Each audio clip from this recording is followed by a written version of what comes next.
let's get right into the quarterback discussion because it just has the feel. Now, they're not going to say who's going to start, but Heinrich Haarberg, I think, just if you're just like the outside looking, they'll go with Haarberg again, but not so fast, my friend. I think the ball is rolling a little bit more to get a look at Jeff Sims this week, especially if he's back up to full speed. And Matt Rhule said he practiced really well on Sunday. Yeah, you might be right there. It would, man, but wouldn't it surprise you if on Friday night he would started the game? Wouldn't it throw you for a loop? The thing that I look to is the schedule part of it. I mean, if you're going to go back to him, give him a bye week, to prepare to be the starter and just kind of get that page turned back. If you're going to make that type of decision, as opposed to do it on the fly on a short week, I think you stick with Haarberg again, and Sims will be ready if he's needed, because this is going to be Haarberg's first road game. I mean, the first time he's actually experienced road hostility and the same type of, well, not the same type, but a similar experience to what Sims had his first two starts. So if nothing else, you're leveling the playing field as far as that competition is concerned, where you can evaluate how Haarberg responds to the road atmosphere. And then also it gives you the opportunity to, if you do make that change back to Sims, you have a whole 2 weeks to prepare and get the offense suited accordingly. Yeah, I just don't know. The longer you go with Haarberg, the harder it's going to be to even think about going back to Sims. Absolutely. So that's because if you're in your heart of hearts think Sims can still maybe do more, but at the same time, Haarberg's getting better every time he plays. Yeah, he wasn't the problem on Saturday. He graded out fair on Pro Football Focus. I like the little slant game he got going. I mean, because Jeff Sims wasn't doing that in his start. So there's some things that he's getting better at that I think have complicated this discussion. I think they're equally good runners. I do too. I don't think it's complicated though. I think that Haarberg has shown in 3 games that you stick with him. I don't know why you'd mess with it at this point. Mm-hmm. It could just be a deal too, where they want to keep that competition going to where, they'll just keep the intensity level in the room. Those guys don't get comfortable. And so internally, Haarberg might be the clear-cut guy, but publicly they're going to say, it's still open. We're going to let these guys keep battling it out. Yeah, I get that. Now the thing that would change a mind, like my mind, is if in practice it begins to swing Sims's way noticeably.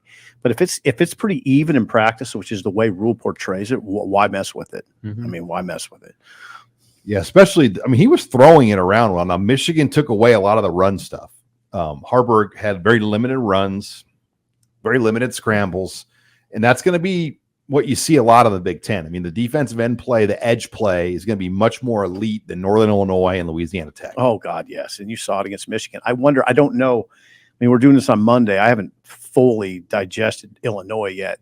I don't know what they have on the ends. I imagine their defensive line's all right, although their defensive numbers are horrible. I mean, they're in the hundreds in most of the key defensive categories. I don't know what again, it's Monday. I can't explain the drop off. Well, they lost their D coordinator. Yeah, that's true. Ryan Walters. Yeah, now a head coach. Right. And they lost a bunch of NFL draft picks. 3 guys in the secondary were drafted last year. I still think that their defensive line is good. The problem is that teams are just able to throw all over them right now. So they've been limited with what they can do to impact a game. Okay, a couple things I want to hit on here. Running back. Do you think we see Josh Fleeks at least get a few more reps, or is it going to be a heavy dose of Anthony Grant with very light bites of the other guys? That's what I think it should be. I think it should be heavy dose of Anthony Grant that's a good way to put it, light bites. Get him in there. Get those other guys in there. Now, will it be Fleeks or Quentin Ives? I don't know. I don't know. I mean, maybe Fleeks earned some time with that run. Again, you just want to know how much of the playbook does he understand, Fleeks? Does he understand pass as well protection? As anybody, right? Well, he's running. I mean, he changed positions. That's the thing. I mean, was he learning? Was he studying the running back stuff at receiver? I can't answer that. How is he in pass protection? I don't know. I just think it's heavy dose of Grant. That's what I think. It's got to be. Yeah, and he didn't play Grant. When did he come out of the game? In the third quarter? Early. At the 11-minute mark of the third quarter, pretty much. Yeah, so you got to wonder, there's no sign of any sort of injury thing. So you just wonder if they were like, hey, we need you for the long haul. We're not going to get you beat up in a 38-point loss. But the question is, with Fleeks and then Emmett Johnson, I think Ives is a distant fourth. Must be right now. Rhule said as much today. He said he's still got a long ways to go. Just learning the talent is there. Yeah, they love him physically, but he's just got to get caught up. Like they weren't planning on playing him this year. He was going to redshirt. Think about throwing Ives against Michigan. Mm-hmm. Your first game. Then you're risking totally setting a guy back. Total. Yeah. So it's going to come down to Fleeks and Johnson. And I think both of them showed some flashes, but I think they like a lot of what Fleeks does. Just not only with his speed, as he showed on that one run, but just that veteran presence back 24. There. They really need that. Turner Corcoran will be back at left tackle. He was out briefly. We got to see Prohaska. All three tackles struggled against Michigan. The tackles allowed 8 pressures on 30 pass dropbacks. And not every dropback's a long hold the ball dropback. So that's got to get better. But Corcoran will be back in there. And, Prohaska struggled too when he was in there. I mean, it wasn't, I think there's this, I just think the notion was, Prohaska will just solve the world. No one's doing that. And I think it's really to the point now at tackle, run something that complements what you have. You can't try, and Rhule said that as much. They can't drop back 30, 40 times and expect to win. Their tackle play is not good enough. No. I mean, they've got to figure out a way to win with what they have on the line. Mm-hmm.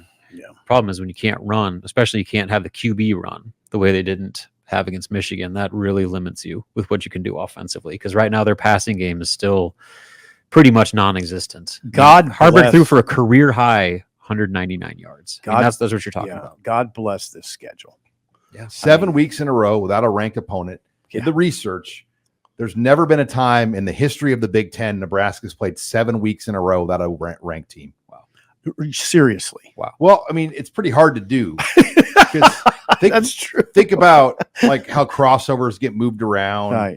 Think about, the league schedule used to only be 8 games. Right. Now it's 9. Yeah. That's amazing. So in 2012, the last time they won the West, they played 6 weeks in a row to close it out against no ranked opponents, and they won them all. Okay. How about that? Yeah. They lost to Ohio State that year. Okay. But then they played a team that would have been if it was Michigan. Michigan was ranked 20th. Okay. But 2012, they went 6 weeks in a row. They've never gone 7 weeks in a row. Now, Maryland or Wisconsin could be ranked. Yeah.